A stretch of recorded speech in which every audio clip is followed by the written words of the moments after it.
Thank you for taking the time to review the latest findings from Citrio's fourth edition of the State of CCPA and GDPR Privacy Rights Compliance Report. Most recently, this edition is on our Q3 research findings from July 2022 through the end of September 2022. Before we begin, let's cover Citrio's research methodology. In all of our CCPA and GDPR preparedness reports, Citrio has researched U.S. companies with revenues between $25 million and through $5 billion. Now, in our last report from Q2, we had a total of 8,270 companies that we researched. In this latest version, we researched an additional 1,557 companies, bringing our total companies researched up to 9,827.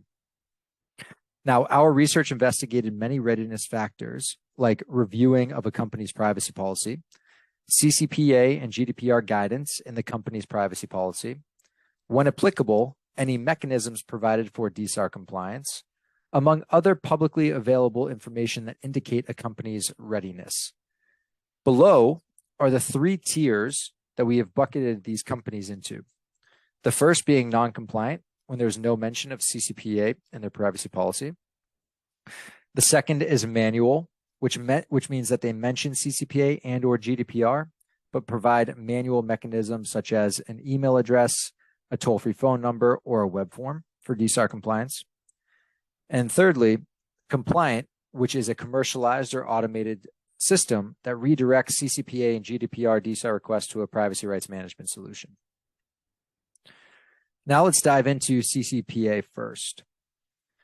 Looking at the difference between Q2's results and Q3's results, there are a few notable changes to mention.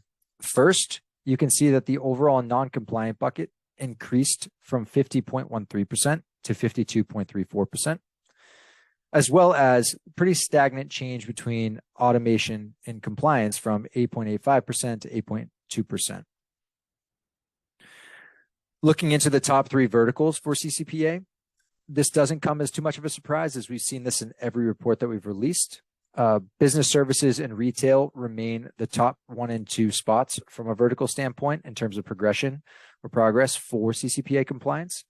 The one interesting change that we did see was hospitality overtook finance in this most recent report, taking in that third spot. Now, business services, retail, and hospitality did account for a little bit over 6% of total companies researched. Looking at the breakdown between B2C and B2B, pretty flat quarter-over-quarter growth. We did expect, and we do expect, B2C to be a little bit more progressive versus B2B, where you can see that the change from Q2 to Q3 is relatively flat. We saw 9.79% in Q2 to 9.53% in Q3. And for B2B, which is a little bit lower than what B2C companies are providing from an automation standpoint, you can see those remaining relatively flat as well at 7.94% in Q2 to 7.13% in Q3.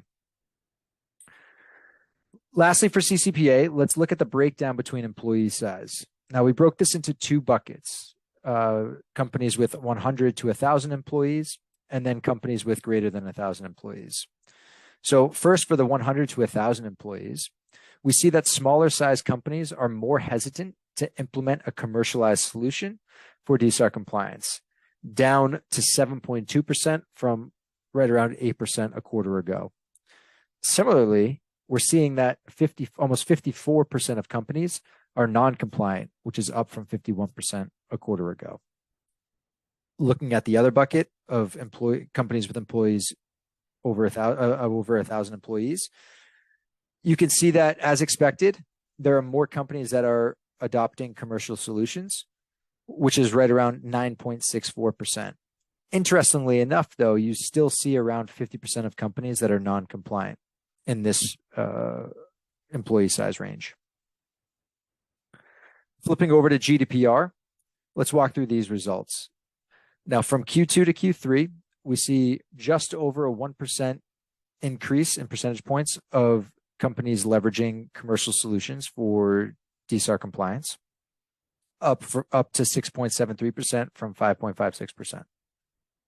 Breaking down the verticals here, You see the same three verticals for CCPA that there were for GDPR, where business services and hospitality actually take the top two spots, with retail being a third as well.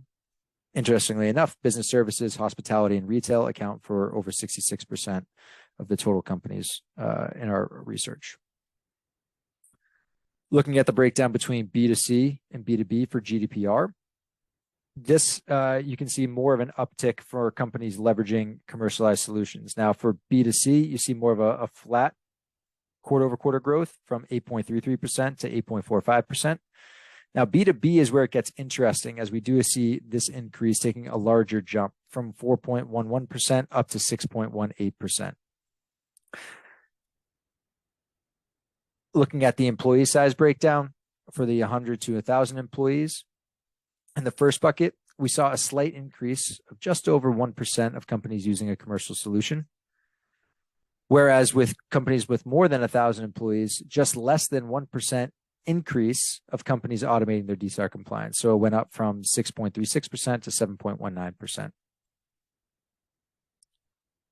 Finally, this slide represents that out of all companies researched, what were the breakdowns for those companies that needed to comply with both CCPA and GDPR? Now, of the 1,557 companies that we researched, 327 of them needed to comply with GDPR as well, and that comes out to around 21% of those companies. Breaking this down even further, of the 74 companies that are automating CCPA compliance, 26 are automating GDPR, whereas 11 are using manual processes. Of the 486 that are using manual mechanisms to comply with CCPA DSAR compliance, only one is using a GDPR automated solution, and 175 are using manual solutions. Most notably, close to 1,000 companies are non-compliant for CCPA. Of those, only 2 are using an automated solution for GDPR, and 112 are using manual mechanisms for DSAR compliance. Now, we believe that more companies will start looking at leveraging automated commercial solutions to help comply with both CCPA and GDPR in the coming months, especially with CPRA enforcement starting in 2023. Additionally, other state regulations like Virginia, Colorado, Connecticut, and Utah are going into effect into 2023 that have similar privacy rights enacted for their citizens. We want to thank you for taking the time to learn about the state of CCPA and GDPR DSAR compliance. We will be releasing our findings on a quarterly basis. If you want to download the full report, please visit the link listed on this presentation. Hope you have a great rest of your day, and thank you.